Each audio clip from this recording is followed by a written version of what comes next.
Hi friends of decent fretboard animations. Today let's look at how to move the minor triad all over the fretboard, both horizontally and vertically.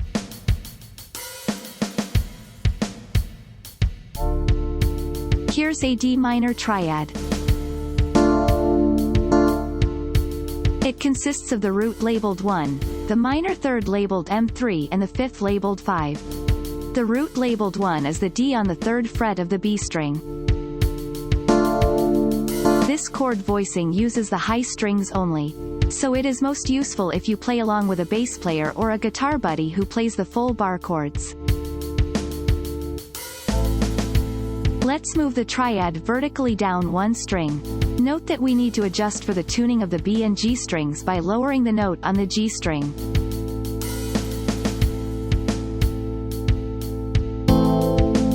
This gives us an A minor triad with the root on the second fret of the G string, which is an A.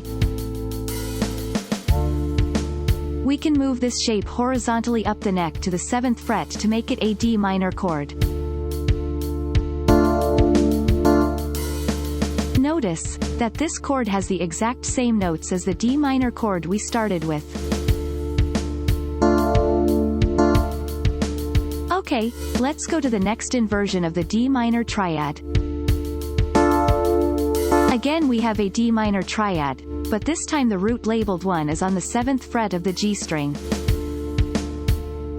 And of course, this relates to the A shape of the bar chords. Back to the D minor triad on the high string set.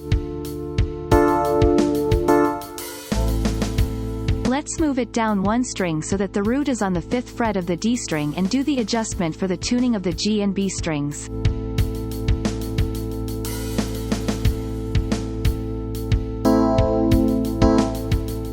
And of course, this relates to the E shape that you are familiar with. Back to the A minor triad on the medium string set. Let's move the chord one more string down, which gives us an E minor chord with the root labeled 1 as on the 7th fret of the A string.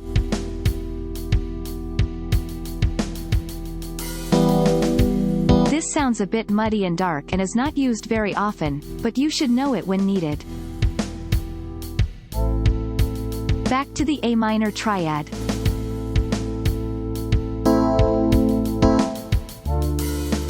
And back to D minor triad on the high string set that we started with.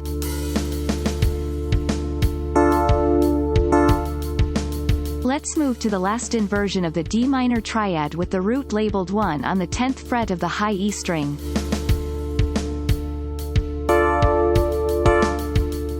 As you have probably noticed, this corresponds to the E shape of the D minor bar chord on the 10th fret. Back to the D minor triad on the high string set. Let's move the shape down one string, which gives us a minor chord with the root labeled 1 as on the 10th fret of the B string.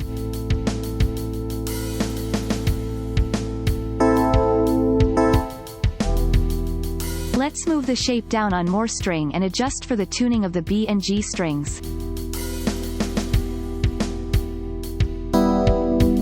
This again gives us an E minor triad with a dark, muddy sound, not used very often.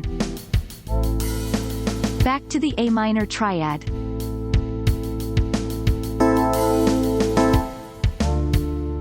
Back to the D minor triad on the high string set that we started with.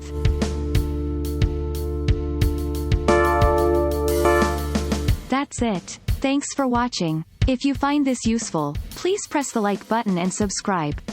If you like, you can buy me a coffee at www.buymeacoffee.com/ankajazz.